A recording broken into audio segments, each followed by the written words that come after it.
আমরা বিয়ে করব, বিয়ে করলে বরকত দেয় কে? ছেলের বাপ মেয়ের বাপ সহজ করে দেন, সহজ করে দিবেন। কালিয়ারা না, কালিয়ারা, কালিয়ারার ছেলের বাপ মেয়ের বাপ যারা আছেন সহজ করে দেন। ছেলে যদি মেয়েকে পছন্দ করে, মেয়ে যদি ছেলেকে পছন্দ করে, ছেলে যদি নামাজি হয়, কর্মঠ হয়, মেয়ে যদি ভদ্র হয়, বাদ সাধবেন না, বিয়ে দিয়ে দেন। কারণ বিয়ের চেয়ে ভালো কাজ আর হতে পারে না। যে পোলাপানের গলার আওয়াজ বেড়ে গেছে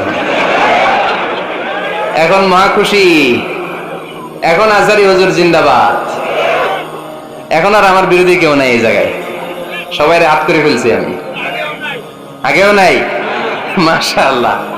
তো এই জন্য বিয়েটাকে সহজ করেন। খেয়াল করবেন, যেই সমাজে বিয়ে করা কঠিন ওই সমাজে জিনা করা সহজ, যেই সমাজে জিনা করা কঠিন ওই সমাজে বিয়ে করা সহজ, ঠিক কিনা?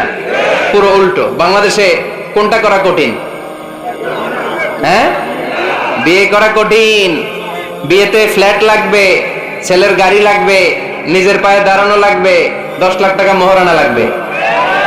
জিনার জন্য কি লাগবে? কিচ্ছু লাগবে না, টোনাটুনি রাজি, তুমি আমি রাজি, অবৈধ সম্পর্ক হতে আর কিছু লাগে না, চিল্লায় বলেন ঠিক কিনা? কিন্তু বিয়েতে অনেক কিছু লাগবে, এইটা ওইটা। ছেলেরা কই তুই নিজের পায়ে দাঁড়া, তুমিও নিজের পায়ে দাঁড়ায় দেখাবে, এই যে নিজের পায়ে দাঁড়াইছে। তো এতদিন সে কার পায়ে দাঁড়াইছে? নিজের পায়েই তো দাঁড়াইছে। সহজ করবেন, বিয়েরে কঠিন করেন না। আলাইহিস সালাম আর হাওয়া আলাইহাস সালাম দুইজনকে বিয়ে পড়াই দিছিল কে? এই দুইজন এমন দুইজন মানব আর মানবী, ওনাদের কোনো শৈশব ছিল না, ওনাদের কোনো কৈশোর ছিল না, যৌবন দিয়েই শুরু। এজন্য আগে আল্লাহ বিয়ে পড়াই দিছে। কথা কয় না? ওই মেয়ে, আপনার শৈশব আছে না নাই?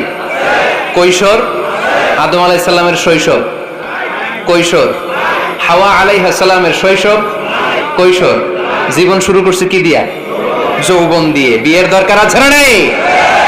এজন্য আল্লাহ জান্নাতে বিয়ে পড়ায় দিলেন। বিয়ের সম্পর্কটা জান্নাতি সম্পর্ক, বিয়ের ভালোবাসাটা জান্নাতি ভালোবাসা। এর চাইতে পবিত্র ভালোবাসা দুনিয়ায় হতে পারে।